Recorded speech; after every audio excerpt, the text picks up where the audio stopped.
my kitchen. So for this week's video tutorial, I wanted to do a really pretty cake. Now this cake would be perfect for a birthday cake, or you could also make it for Mother's Day, which is just around the corner.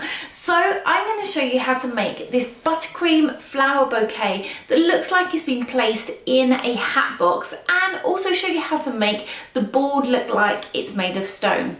Okay, let's get started. So in order to make my hat box cake with the flowers on top, I first of all just got two 6-inch cakes. Now these measure 1.5 inches each, and I'm just going to be putting those on a drum board. I've then also got a domed cake. Now I've just baked this in a small Pyrex bowl. So I'm going to place this on top of my other cakes that we can add our flowers onto, just to give them a nice shape. So the first thing that I'm going to do is just start to fill and stack my cake with some milk chocolate ganache. Now I will put a link in the description below for my chocolate ganache recipe. Now, if you've seen my teddy bear cake from a few weeks ago, I actually used a very similar shape as the starting point for the cake. So I'm just going to go ahead and fill and stack this in exactly the same way. Smooth off both sides. I'm just going to go in with my metal scraper. I'm then just going to use my flexi smoothers, just bent slightly, and just pour these across the top just to smooth out that dome. Okay, so once that's all covered and the ganache is nice and smooth, I'm just going to pop that in the fridge just for the ganache to set. While the cake is in the fridge, I'm just going to work on the board ready to put the cake onto. Now I've just got some white icing here and a 12-inch drum board. Now this one is just 1 centimetre in height, and I want to cover this with the white icing, but I also want to make it look a little bit rustic and a little bit like stone, just to complement the cake that is going on there. Now once that's large enough, I'm just going to brush some water onto my board to stick that icing down and trim off any excess. I've then just got a selection of modelling tools. I'm going to start with this one that just has 2 offset ball tools on the end, and I'm just going to go across my board and just add in some lines where I want my stones to be. So I'm just going to go in, now I've got these lines, and just create some rounded edges. Okay, so once we've got the basic shape of those stones, I'm just going to go in with my pointy tool and just rough the icing up a little bit, just to make it look a bit like stone. You can also just go in with a craft knife and just shave some of that icing off at the top, just to give your stones a bit more texture. So just to finish off my board, I've just got some edible tints. I've just got some cream, some eucalyptus, and some shadow grey. I'm just going to use a paintbrush and just dust these in between the stones. So once you're happy with how that board is looking, I'm just going to pop a grey ribbon around the edge and just secure that with some double-sided tape. That is now all ready for our cake.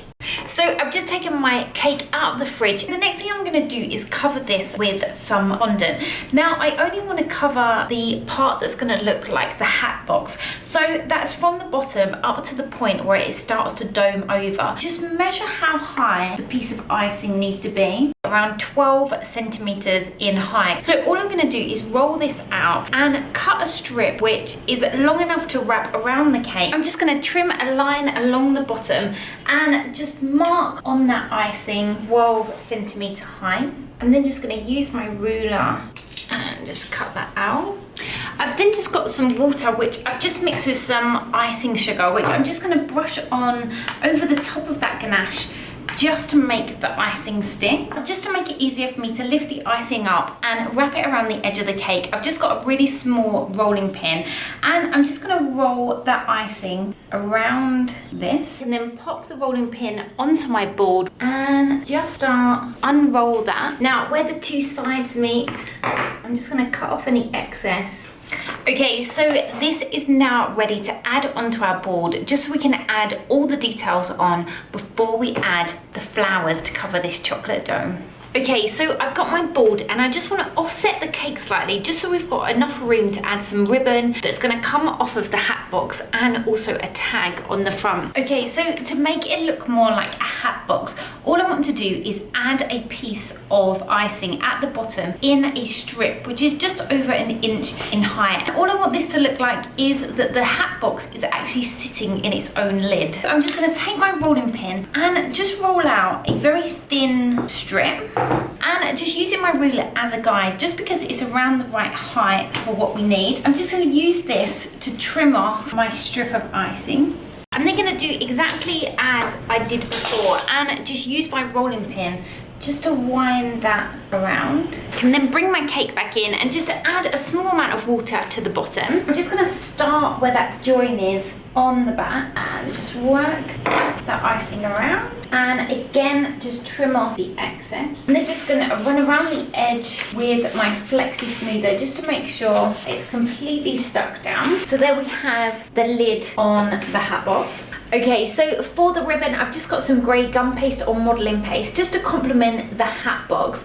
And all I wanted to do is come from both sides, come down and tie in a little knot. I'm then going to just add a little tag. So the first thing that I'm going to do is work out where the ribbon will be coming down from. So I'm just going to mark a point on my cake and I'm just going to push in slightly. I then want to create an exact same mark on the other side. I'm then going to start by just adding 2 circles around where the ribbon is going to come out of. So I've just got some white gum paste here. I'm then just going to cut out 2 circles and just add a small hole into the center of those. Pop a small amount of edible glue just around that hole. The next thing that I'm going to do is just create a tag to go onto the ribbon. So for this one, I'm just going to add Mum, as it's almost Mother's Day, but you can add any message you like. So I'm just going to roll out some gum paste, which I've coloured in the same colour as our cake. And I've also got my cookie letter set from Sweet Stamp. I'm just going to use the M and the U. So I'm going to cut out a tag shape and I'm just going to tape it in. Now to finish this off, I'm just going to mount this onto some white just to give it a border. I'm then just going to turn over the tag and pop some edible glue onto the back of there. I'm then just going to go around the edge of my tag, just leaving a few millimeters. I'm then going to cut out a small circle of white.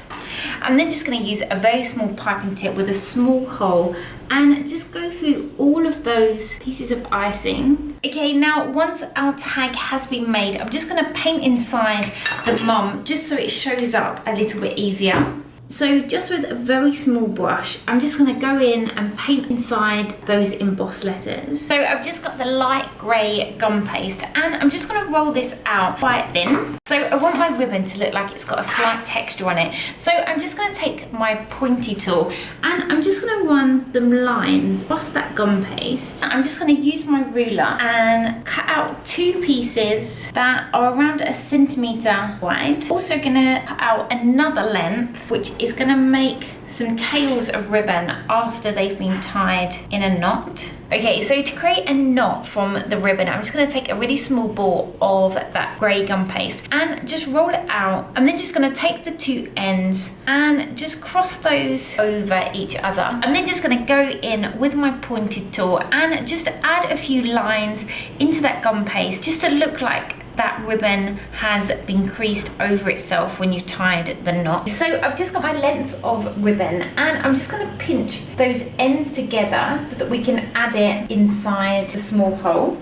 And do the same on the other side. Just position those pieces where I want my tag. I'm then going to trim this piece off and just again make that ribbon into a point just so that we can make it look like we have threaded it through that tag. Now I'm doing the same to this piece, but I want it to look like it's actually going into that knot that we created. And then I'm just going to take the 2 ends I've just angled off the side and all I want to do is just add some movement into those and just tuck them underneath that tag. Just bring that end into a point just so they look like they're coming off of the knot. So now that our hat box is ready, the next thing for us to do is add all the flowers onto the top of this cake and really turn it into a bouquet. So I've actually got a few batches of buttercream here. Now I will put a link in the description below if you'd like my buttercream recipe. And I'm just going to colour these in a variety of pink and cream shades. The first flower I'm going to pipe is actually a large peony.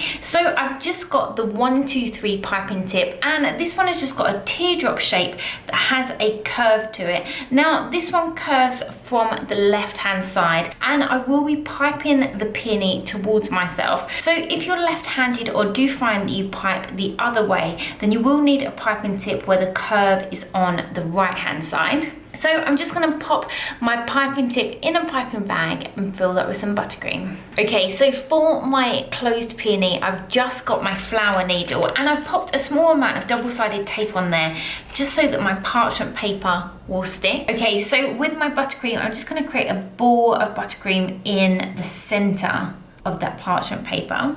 I'm then going to start with the wider part of the piping tip, just facing downwards. I'm just going to create 3 petals that cross over the top and just intersect in the middle. I'm then going to start in the center of one of them and just add 4 petals. I'm then going to do exactly the same, but every time I go round, I'm just going to add a petal. So I'm just bringing the piping bag across the top, up and back down. And this is giving us this nice dome shape that you get on a closed peony. I'm then just going to work my way around the peony just until we get the size that we need. Now, once you're happy with the size, I'm just going to do one more row around the edge just to neaten up that edge. So I'm just going to cut the side and just pull that round. So there we have our closed peony. Now, because we've added this onto a flat needle and not on the top of a cupcake, in order for it to dry, I'm just going to take a scrunched up piece of cling film or plastic wrap. And when I take that off, I'm just going to lay that on top of there just to keep that peony slightly open, and I'm just going to leave this to one side for a while just to harden so we can add them to our cake. I've then just got some slightly darker pink which I'm going to use to pipe some roses. I've then just got the 104 tip, and this one just has a teardrop shape which is around 1 centimeter in length. So for the rose, I've just got my piece of parchment on my flower nail. And then again, just gonna start with the wider part of the piping tip at the bottom. And as it creates a small ball, I'm just gonna pull that piping tip around just as I turn the nail in the opposite direction, just to create this nice flower bud. I'm then just gonna still keep the wider part at the bottom, and I'm just gonna create 3 petals and just pulling that piping tip around as I turn the nail in the opposite direction. That gives us our first 3. I'm then going to do exactly the same, but starting in the center of one of those petals, and I'm just going to do 5 petals around the outside. So there we have our small roses. Now for the larger rose, I'm going to do exactly the same so that we're back to that stage with the small roses. For the next row of petals, I'm actually going to do 5 again, but I'm just going to start tilting that piping bag just back slightly, just so we start to flare out the petals. I'm then going to do another row, but this row is going to be of 6. So there we have the 2 together just to compare. So I'm going to make a collection of smaller ones and larger ones to add onto our cake. Okay, so for the next flower, I'm just going to create a chrysanthemum, and this can also look a little bit like a dahlia. So I've just got a number 79 piping tip here, and you just want a piping tip that's got this crescent shape cut out. Okay, so in order to pipe the chrysanthemum, I'm just going to create a small ball of buttercream in the center. I'm then just going to start on the outside with the curve of the piping tip pointing downwards. I'm going to apply pressure to the bag and pull it out until it's the desired length of my petal. I'm then going to let go of pressure and just pull the bag off. So I'm just going to create 1 full row at the bottom. I'm then going to place my piping tip slightly up from that bottom row in between 2 of the petals, and just do exactly the same, pipe another row. I'm then going to pipe 1 more layer. I'm then going to tilt my piping bag up slightly, and for the next layer just bring these petals upwards. I'm then going to place my piping bag in the center and just create 1 more petal. So there we had the chrysanthemum. Okay, so here we have all of the flowers that I've made. Now, I probably have made too many, but we will see. Now, I've just taken these out of the fridge. I've chilled them in the fridge for a few hours, just so they harden, just so we're able to pick them up and attach them to the cake. So I'm just going to put these to one side, bring my cake back in and just add a layer of buttercream just over that top dome, just so that we can make these stick. I'm just going to pick up my first flower and just peel off that parchment paper. I can then just pop in a small amount of that extra buttercream just because we've got a slight gap on those peonies, and just pop our first flower into place. Now I'm going to work my way around adding all the flowers. So first of all, I'm going to add on a few of these peonies, and I'm going to make sure that I come down just over the top of that join. Now don't worry too much at the moment about all the gaps, just because we will be filling those with some flower buds.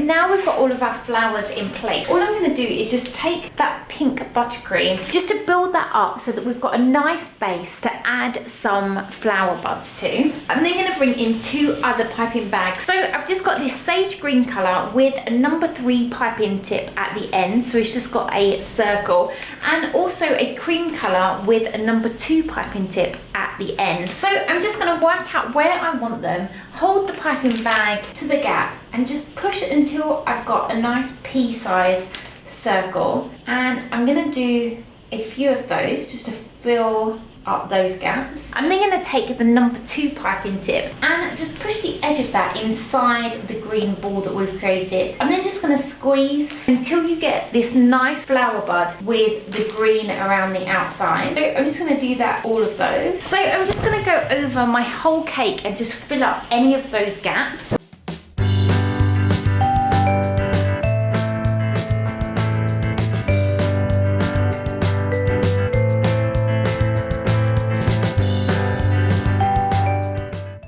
Now our bouquet is starting to take shape. The last thing to do is add some leaves. So I've just got another piping bag with some darker green buttercream and a 352 piping tip. Now this one just has a V cut out. So I'm just going to hold this against any gaps with the V at the side, so you've just got the point at the top, and I'm just going to squeeze the piping bag and pull away, and you get these nice pretty leaves.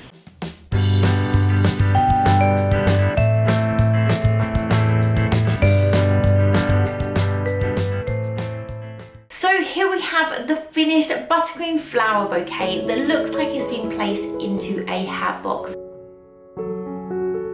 I really hope you've enjoyed this video and will enjoy making your own flower bouquet cake. If you have, then don't forget to give this video a like, and if you'd like to see more videos like this and haven't already, then don't forget to subscribe to the Cakes by Lindsay YouTube channel.